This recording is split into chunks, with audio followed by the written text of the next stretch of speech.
Shalom, Anda sedang bergabung di dalam podcast Awali Bersama Tuhan dari Gereja Kristen Kalam Kudus Merauke. Kami berharap podcast ini akan menjadi berkat bagi Anda dalam mengawali hari ini. Selamat mendengarkan, Tuhan Yesus memberkati.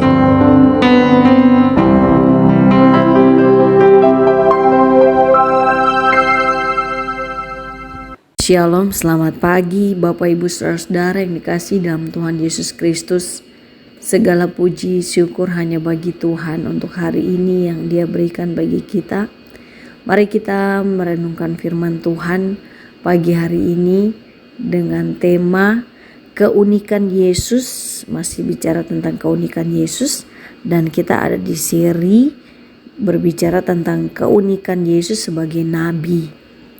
Saudaraku, di dalam perjanjian lama itu ada 3 istilah yang dipakai untuk menunjuk kepada nabi, yaitu ada nabi, ada roh, dan chose.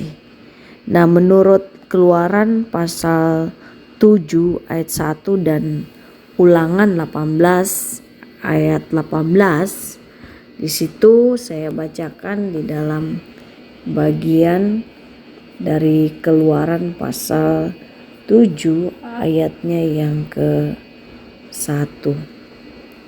Berfirmanlah Tuhan kepada Musa, "Lihat, aku mengangkat engkau sebagai Allah bagi Firaun, dan Harun abangmu akan menjadi nabimu." Nah, saudaraku, kalau menurut kedua teks ini, nabi itu adalah seorang yang datang dan membawa berita dari Allah kepada atau untuk umatnya.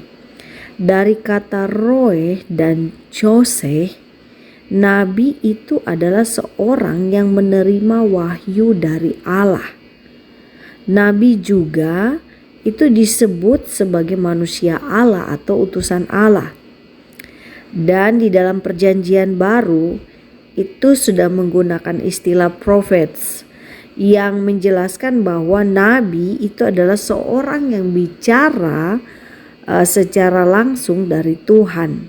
Jadi dapat disimpulkan, menurut Berkhof menyimpulkan bahwa seorang nabi itu adalah seorang yang melihat banyak hal, yaitu dia orang yang mendapat wahyu, dia orang yang melayani Tuhan, dan terutama dia sebagai seorang utusan, dan dia berbicara di dalam nama yang mengutus dia. Dengan kata lain, nabi itu adalah yang dipanggil untuk menjadi dalam tanda kutip mulut Allah, atau dalam tanda kutip penyambung lidah Allah yang berfirman kepada umatnya. Ini kita lihat di Keluaran pasal 4 ayatnya yang ke-15. "Maka engkau harus berbicara kepadanya dan menaruh perkataan itu ke dalam mulutnya.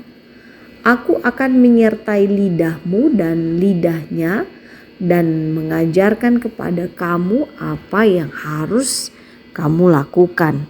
Saudaraku, jadi ada 2 elemen fungsi nabi, yaitu yang sifatnya pasif dan aktif, yaitu yang sifatnya menerima, dan aktif itu sifatnya memberi. Saudaraku, nabi itu memperoleh wahyu dari Allah itu melalui mimpi, melalui visi, dan juga bicara langsung dengan Tuhan. Dan mereka menyampaikan kepada umat Tuhan secara lisan atau juga melalui tindakan nubuatan seperti di dalam kitab Bilangan, dalam Yesaya, dalam Yeremia, dalam Yehezkiel. Dari kedua elemen ini, yaitu fungsi nabi, yaitu secara pasif dan aktif atau menerima dan memberi, maka yang pasif itu lebih penting sebab dia mengendalikan elemen yang aktif. Artinya bahwa tanpa menerima, seorang nabi itu tidak mungkin bisa memberi. Nah, saudara-saudara, penggenapan dan puncak dari nabi dalam perjanjian lama itu di dalam diri Tuhan Yesus saja. Ya, sekali lagi di dalam diri Tuhan Yesus saja. Kita lihat dalam Kisah Para Rasul pasal 3 ayat 22 sampai 23. Kisah Para Rasul pasal 3 ayat 22 sampai 23. Bukankah telah dikatakan Musa, Tuhan Allah akan membangkitkan bagimu seorang nabi dari antara saudara-saudaramu sama seperti aku. Dengarkanlah dia dalam segala sesuatu yang dikatakannya kepadamu, dan akan terjadi bahwa semua orang yang tidak mendengarkan nabi itu akan dibasmi dari umat kita. Saudaraku, jadi penggenapan puncak dari nabi dalam perjanjian lama itu ada di dalam diri Tuhan Yesus saja.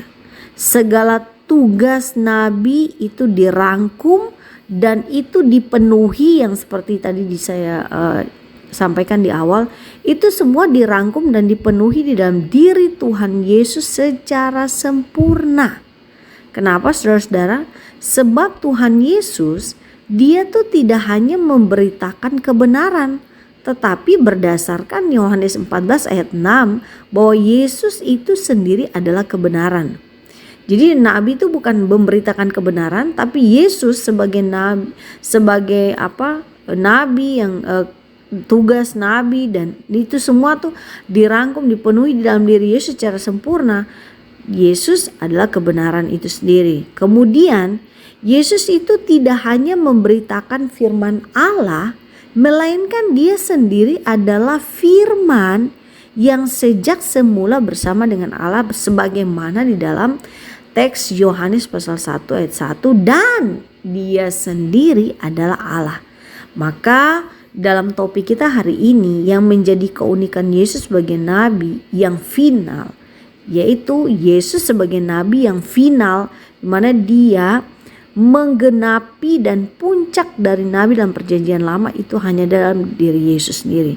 Di mana Yesus itu dia tidak hanya memberitakan kebenaran, tapi dia sendiri adalah kebenaran itu.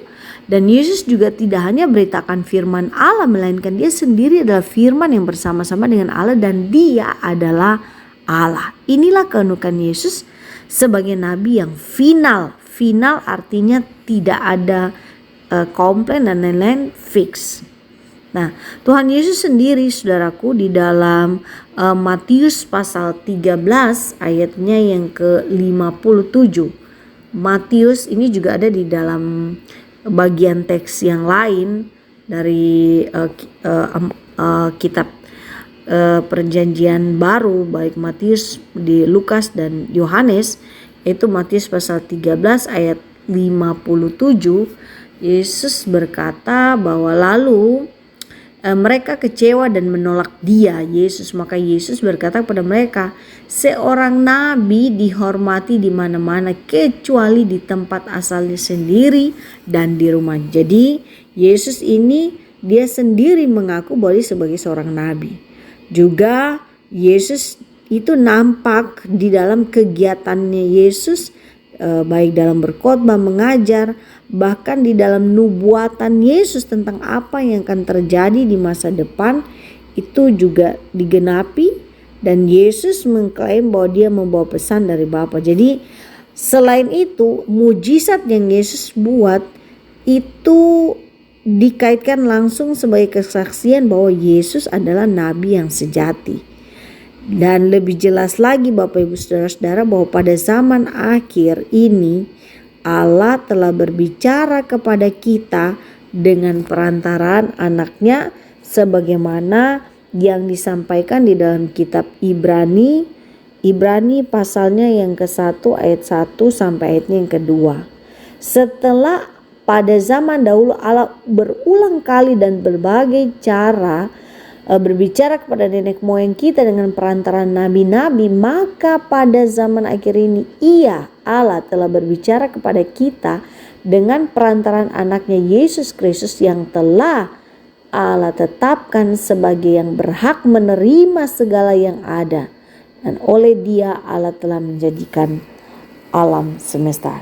Jadi saudara-saudaraku, inilah keunikan Yesus sebagai nabi. Selain beberapa waktu lalu yang kita sudah pelajari tentang raja, hari ini kita melihat keunikan Yesus sebagai nabi. Sebelumnya kita bicara tentang keunikan Yesus sebagai imam. Hari ini kita belajar keunikan Yesus sebagai nabi, dan mendatang kita akan ada di dalam seri tentang keunikan Yesus sebagai raja. Tuhan berkati kita dengan firman-Nya. Mari kita berdoa.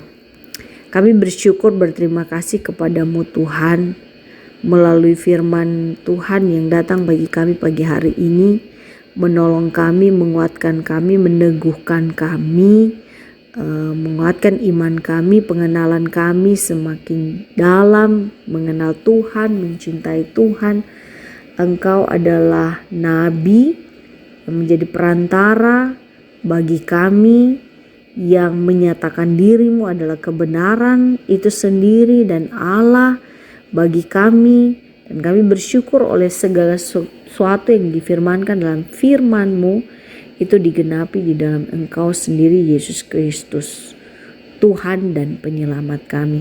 Kami bersyukur, berterima kasih untuk kebenaran yang menolong kami, sehingga ini terus memotivasi kami untuk mengalami pengenalan yang dalam akan Tuhan, dan dalam pengenalan yang dalam akan Tuhan, kasih karunia Tuhan melimpah di dalam hidup kami melalui setiap hal yang Engkau izinkan kami alami dalam hidup kami, yang kami kerjakan, yang kami tekuni. Itu semua akan nyata di dalam hidup kami setiap hari. Kami berdoa Tuhan, pimpin kami hari ini, segala kebenaran firman yang sudah kami terima, kiranya itu terus membuahkan hasil dalam hidup kami yang dikerjakan oleh Roh Kudus, untuk kami boleh menyatakan itu dalam pelayanan, pekerjaan, keluarga, rumah tangga kami, hidup kami, apapun yang Engkau percayakan pada kami. Terima kasih Tuhan Yesus. Kami berdoa menyerahkan hari ini ke dalam tangan Tuhan. Kiranya Tuhan Yesus, Engkau Allah yang dipermuliakan di dalam segala sesuatu yang kami lakukan untuk kemuliaan nama-Mu. Di dalam nama Tuhan Yesus Kristus kami berdoa. Amin. Selamat pagi Bapak Ibu Saudara-saudara, selamat beraktivitas, selamat melayani Tuhan.